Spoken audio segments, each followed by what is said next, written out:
Family, you become an honorary Biden, there's no way out.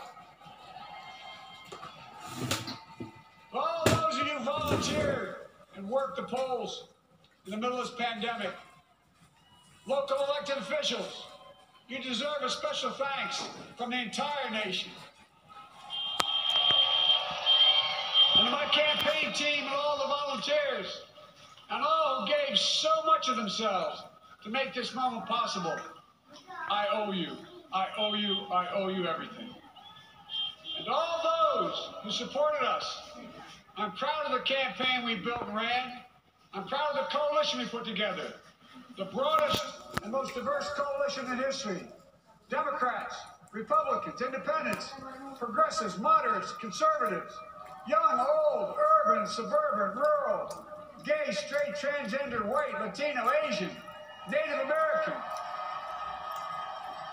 I mean it, especially those moments, and especially those moments where this campaign was at its lowest ebb. The African-American community stood up again for me. You've always had my back, and I'll have yours. I said at the outset, I wanted to represent this campaign to represent and look like America. We've done that.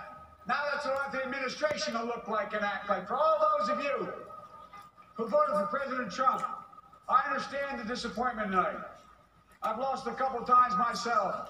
But now, let's give each other a chance. It's time to put away the harsh rhetoric, lower the temperature, see each other again, listen to each other again. And to make progress, we have to stop treating our opponents as our enemies. They are not our enemies. They are Americans. They're Americans. The Bible tells us to everything there is a season, a time to build, a time to reap, and a time to sow, and a time to heal. This is the time to heal in America.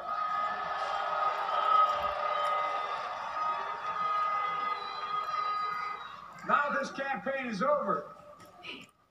What is the will of the people? What is our mandate? I believe it's this.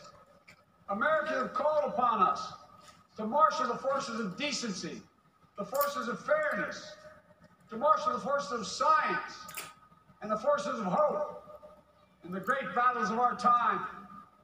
The battle to control the virus, the battle to build prosperity, the battle to secure your family's health care, the battle to achieve racial justice and root out systemic racism in this country,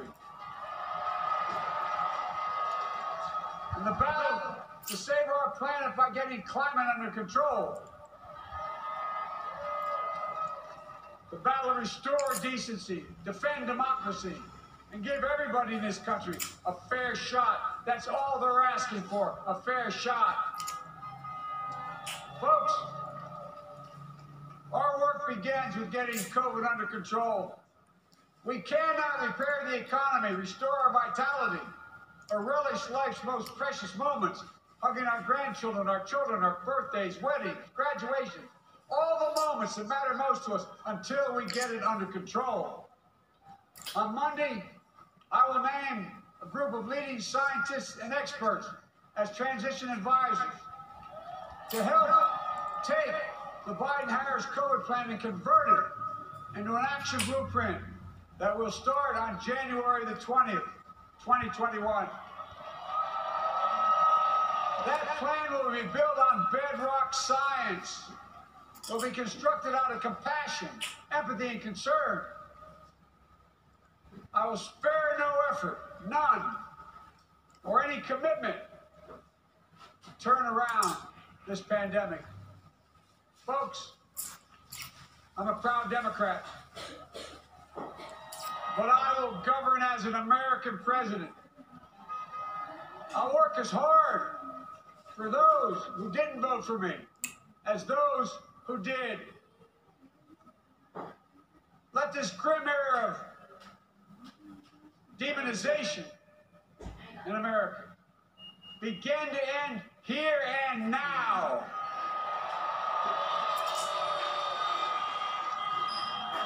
refusal of Democrats and Republicans to cooperate with one another.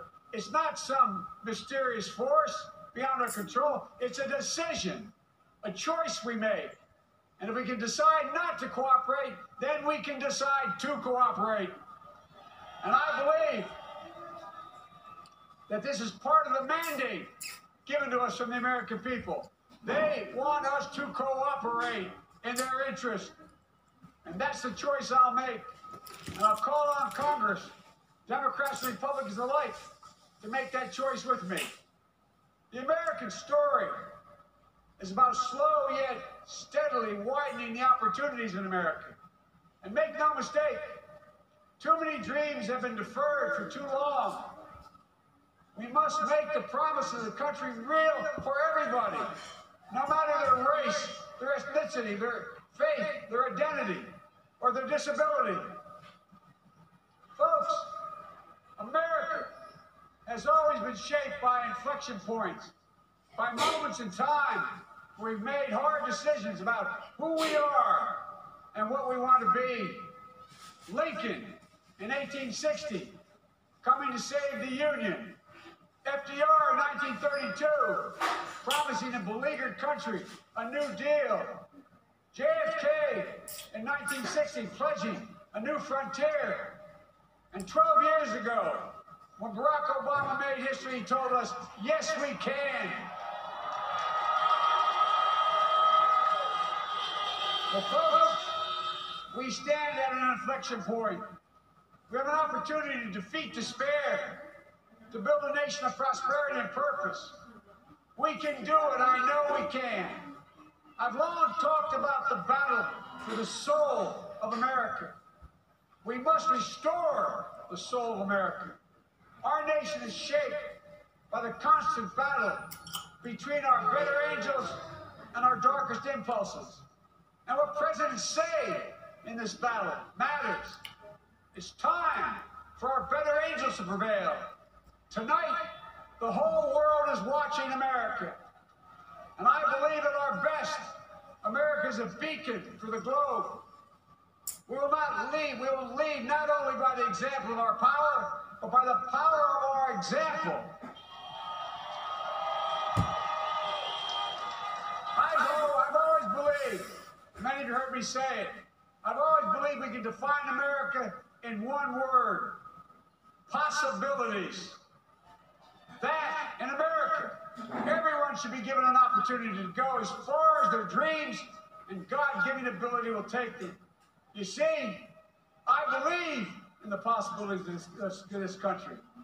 We're always looking ahead to an America that's freer and more just, ahead to an America that creates jobs with dignity and respect, ahead of America that cures diseases like cancer and Alzheimer's, ahead to an America that never leaves anyone behind, ahead of America that never gives up, never gives in. This is a great nation.